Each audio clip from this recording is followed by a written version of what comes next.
Assalamualaikum warahmatullahi wabarakatuh. Seperti teman-teman udah tahu juga, semalam itu batas akhir pendaftaran pilkada. Pendaftaran sudah ditutup. Dan di Jakarta ada satu yang dicalonkan oleh 15 partai, lalu ada satu yang dicalonkan oleh satu partai, dan ada lagi satu yang disebut independen. Dan saya tidak termasuk di dalamnya. Jadi dengan begitu maka udah final ya, bahwa saya tidak ikut di dalam kontestasi Pilgub di Jakarta tahun 2024 ini. Dan kemarin juga sebetulnya kita menerima undangan, tawaran untuk ikut dalam kontestasi Pilgub Jawa Barat. Kita apresiasi sekali ajakan ini, panggilan ini, tapi dengan mempertimbangkan berbagai faktor, kami putuskan untuk tidak mengikuti kontestasi di Jawa Barat. Nah, saya ingin sampaikan beberapa poin respon singkat atas situasi yang saat ini sedang terjadi. Pertama, saya ingin sampaikan terima kasih.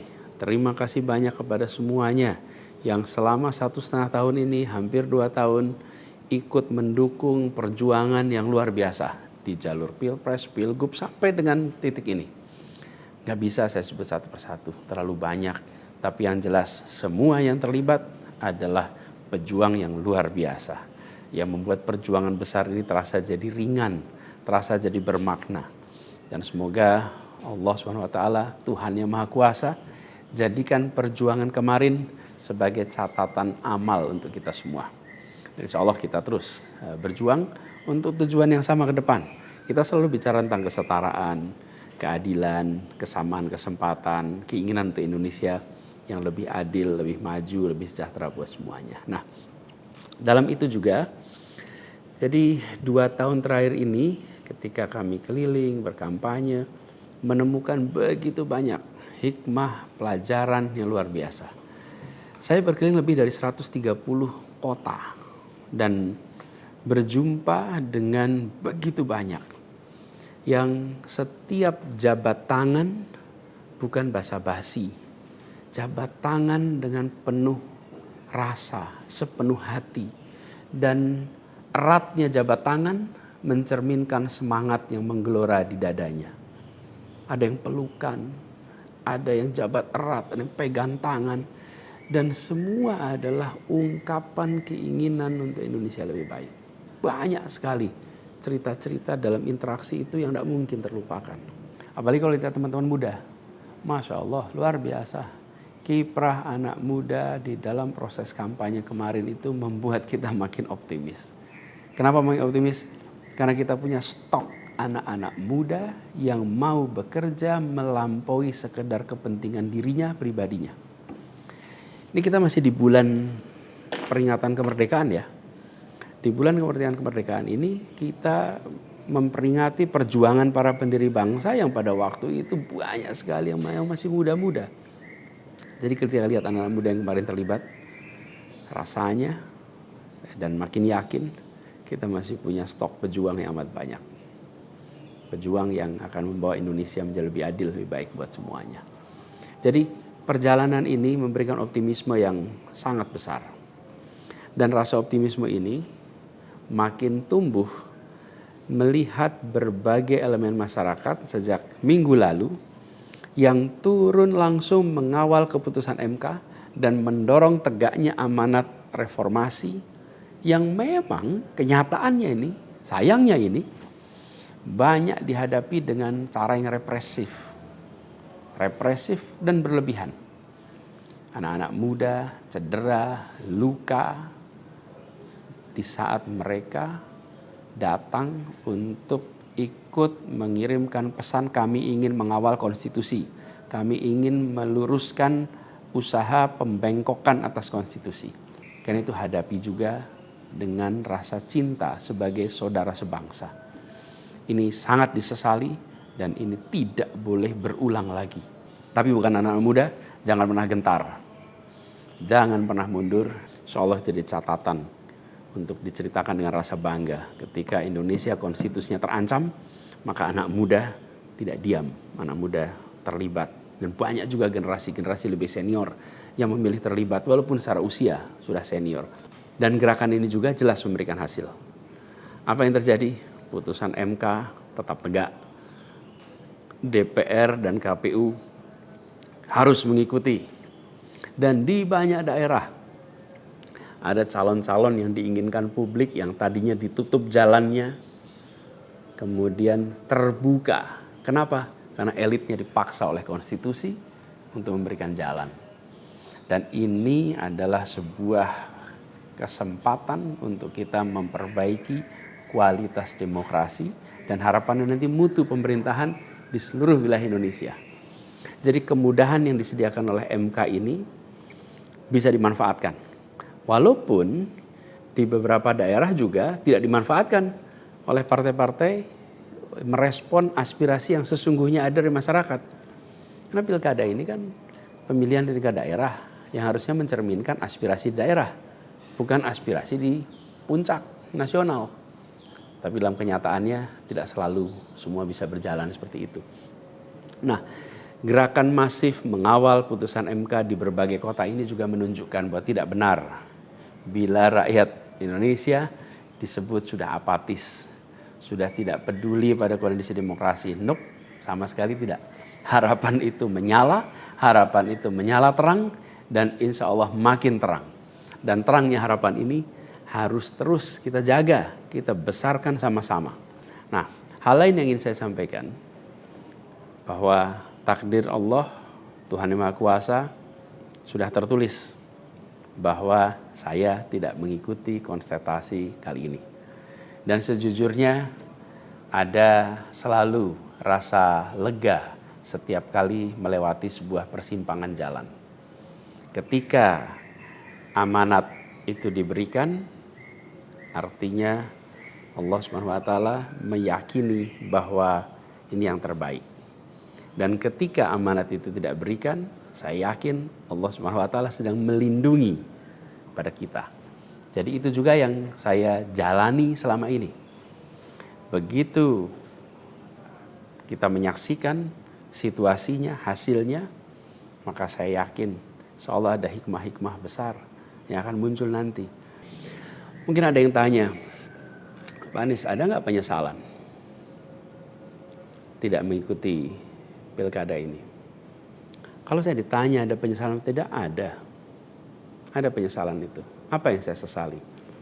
Yang saya sesali adalah aspirasi warga kampung-kampung miskin kota. Rakyat miskin kota yang berdatangan ke rumah ini, di tempat sini. Setelah selesai Pilpres kemarin, bergantian, berombongan datang bergantian. Menyampaikan keinginan, aspirasi, Pak tolong kembalikan kondisi yang kemarin kita rasakan. 1,5 tahun ini hilang. Dari mulai usaha untuk perbaikan kampung-kampung kumuh, perbaikan kondisi ekonomi mereka, yang selama itu kami selalu jadikan sebagai fokus perhatian. Dan selama berapa bulan ini saya datang mengelilingi mereka semua, mendatangi mereka semua. Ini yang saya, kalau dibilang perasaan ya, ada perasaan, waduh ini aspirasi ini gak bisa kita tuntaskan. Lihat warga kampung Bayam yang terlantar, berat rasanya. Lihat kampung-kampung yang setiap kali kita datang, Pak tolong ini dituntaskan, berat rasanya kalau mereka tidak bisa mendapatkan penuntasan atas usaha meningkatkan kesejahteraannya. Itu yang kalau ditanya sebagai rasa sesal, bagaimana rakyat miskin di Jakarta yang menjadi fokus perhatian kita tidak bisa saya penuhi harapannya. Para saudara-saudara semua, warga kampung di Jakarta, rakyat miskin kota, saya minta maaf karena tidak bisa membantu melalui jalan pemegang kewenangan, pembuat kebijakan. Tapi bukan berarti perjuangan kita berhenti dan bukan berarti kita ikhtiar kita selesai di sini, enggak. Dengan cara lain nanti kita sama-sama berjuang untuk bisa memperbaiki kondisi rakyat miskin kota yang saat ini sedang menghadapi tantangan yang besar sekali. Saya minum kopi dulu ya. Jadi catatan lain yang saya rasakan ya ketika mengikuti proses ini semua, bahwa terbuka kenyataan bahwa sistem politik kita, demokrasi kita masih amat ringkih.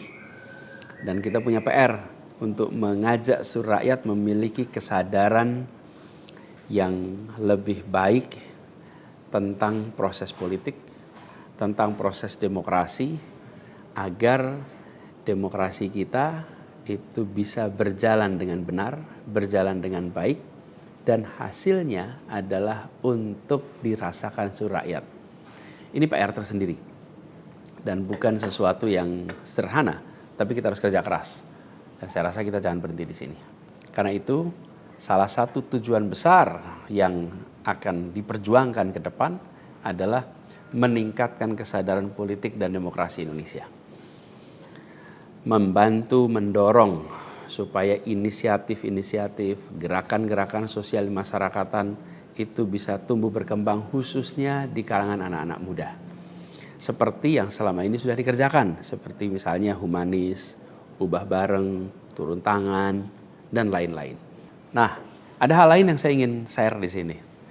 Kalau dalam interaksi, termasuk juga di sosial media, banyak sekali yang memberikan usul, saran, lebih baik Anies berkarir di luar negeri aja. Ada yang usul saya ke lembaga-lembaga internasional, ada yang berusul saya untuk mengajar di kampus-kampus di luar negeri. Saya jawab tidak, insya Allah tidak. Saya mencintai Indonesia secara tanpa syarat. Di sini saya dilahirkan, di sini saya dibesarkan, dan di sini saya akan berjuang. Kecintaan pada Indonesia membuat saya tidak akan bisa meninggalkan tanah ini. Saya akan tetap berada di Indonesia. Saya akan tetap berkarya di Indonesia. Saya akan tetap berjuang di Indonesia bersama dengan saudara-saudara sebangsa untuk membuat Indonesia lebih adil, lebih sejahtera bagi semuanya. Saya tidak akan meninggalkan Indonesia dan bekerja di tempat lain hanya karena situasi yang saya hadapi. Insya Allah ini akan terus menjadi pegangan saya ke depan.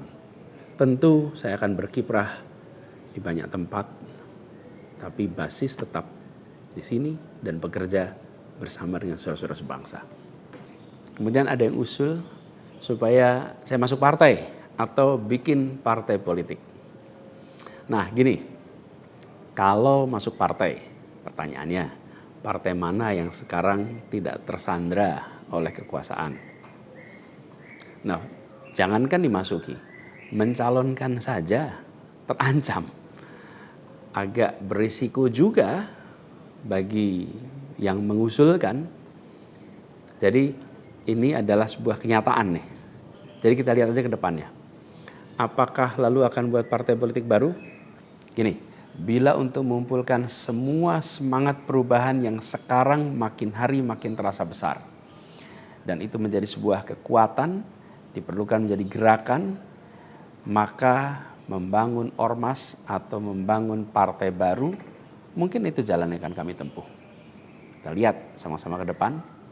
Semoga tidak terlalu lama lagi kita bisa mewujudkan langkah-langkah konkret untuk bisa mewadahi gerakan yang sekarang ini makin hari makin membesar. Menginginkan Indonesia yang lebih setara, demokrasi yang lebih sehat, politik yang lebih mengedepankan policy gagasan. Ini respon saya atas situasi yang sedang terjadi saat ini. Saya ingin sampaikan pada semua di akhir ini kutipan yang pernah saya sampaikan pekan lalu. Kutipan dari René de Klerk yang dimasukkan oleh Bung Hatta ke dalam pledoinya di tahun 1928 di Den Haag. 96 tahun yang lalu Bung Hatta menggunakan kalimat ini. Saya ingin ulang kalimat itu. Bunyinya begini. Hanya ada satu negeri yang menjadi negeriku. Ia tumbuh dengan perbuatan dan perbuatan itu adalah perbuatanku. Insya Allah segala perbuatan yang saya lakukan ke depan masih terus tetap dan akan selalu ditujukan untuk negeri yang saya cintai ini, Indonesia.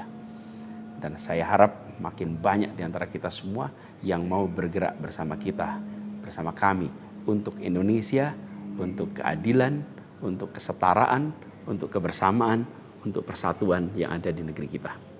Terima kasih semuanya. Salam hangat dan hormat. Assalamualaikum warahmatullahi wabarakatuh. Jangan lupa subscribe ya.